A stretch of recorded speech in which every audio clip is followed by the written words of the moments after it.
Today is going to be a special day. Happy Thursday and happy birthday sa ating dalaga.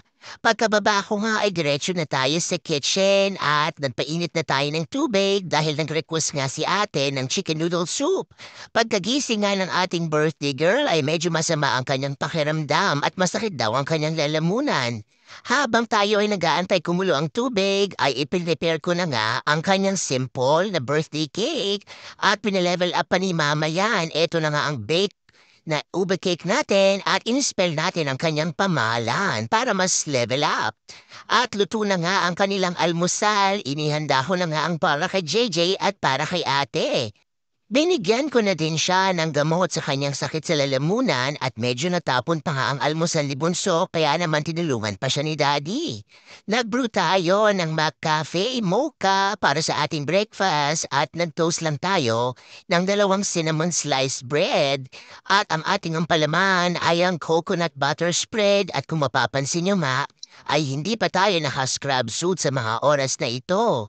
9 o'clock pa ang aking first patient at malapit lang yan dito sa amin nakatira. Kaya naman hindi natin kailangan magmadali. Magpe-prepare na din tayo para sa handa ng ating birthday girl at si daddy nga ang maghahatid sa kanila. Kaya naman hindi tayo kailangang mag-prepare kaagad ng ating work attire. Kung mapapansin nyo nga ay nakatayo pa rin si mama habang nag-aalmusal. At ready na nga ang ating coffee. Perfect na perfect yan, kapares ng ating toast. Kaya naman, enjoy na enjoy si mama. Bumaba na nga ang ating dalaga at ayan na ready na nga siyang kumain ng kanyang almusal. Medyo inuubo rin at hindi na nga tayo nagpa-blow pa ng kende ay para naman hindi yan makahawa.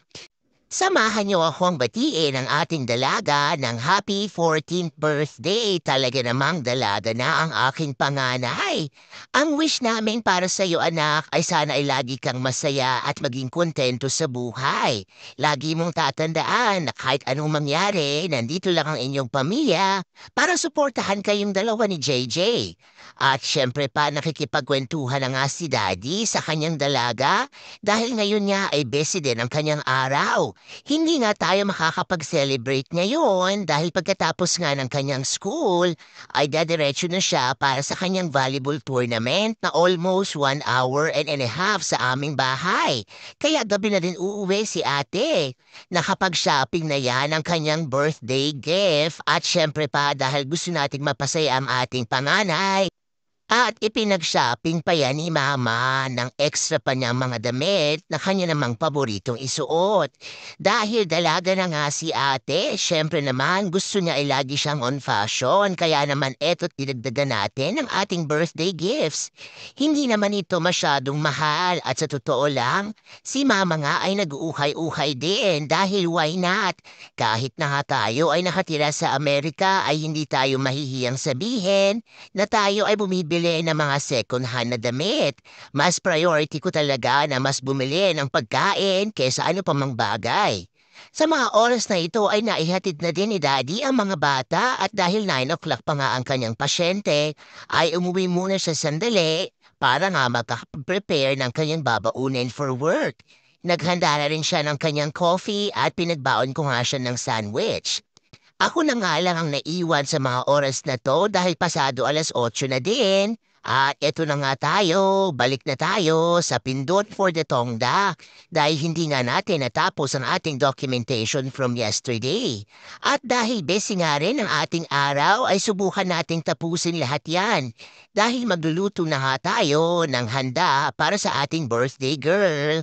At ready na nga tayong pumasok. Pagkatapos natin ng first patient ay pumunta muna tayo sa grocery para bumili ng luya at iba pa nating kakailanganin.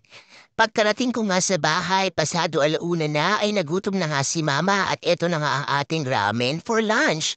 Wala din tayong leftover today kaya naman nagboil lang tayo ng 2 pirasong itlog at isinama ko nga yan sa ating ramen na talaga namang napakasarap. Ganito lang kasimple ang buhay natin dito sa Amerika. Pero talagang enjoy naman si mama. Bago humasunduin si JJ ay pumunta muna ako sa Walmart para bumili ng gamot namin for allergies. Pagka-uwi nga natin galing sa school ay tumindig na hagad si mama at nag-prepare na nga tayo ng handa ng ating birthday girl. Request nga niyang kumain ng spaghetti with garlic bread at corned beef at inuna ko namang lutuin ang pasta sauce. Pagkatapos nga nating mapabrown ang beef ay ilagay ko na nga ang hotdog at meatballs at gumamit tayo ng Prego pasta sauce. Siyempre pa dahil isa tayong Pinoy ay simutin natin yan. Nilagyan natin ng tubig at shake natin ang bottle para talaga namang simot na simot. Nilagyan ko rin ng ating pasta sauce ng condensed milk para mas manamis at mas creamy.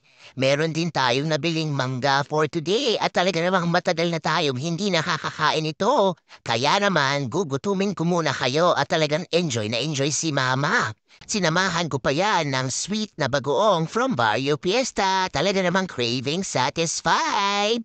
At syempre pa hindi mawawala ang ating handa na pansit for long life. Tignan nyo naman ang aking asawa. Ayaw talagang magpa-video. At siya na nga ang nagluto ng pansit biho natin na handa for long life para sa ating birthday girl. Pagkatapos niya ngang mapalambot ang pork at mailagay ang mga gulay, ay hinango muna yan para hindi ma-overcook.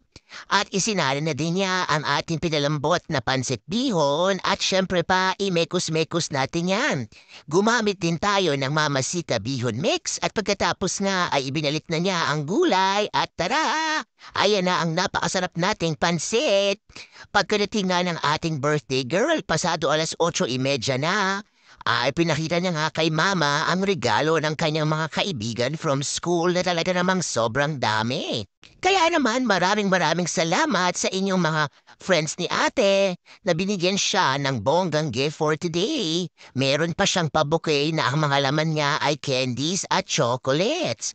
At kahit wala tayong bonggang celebration ay masayang-masaya ang ating birthday girl.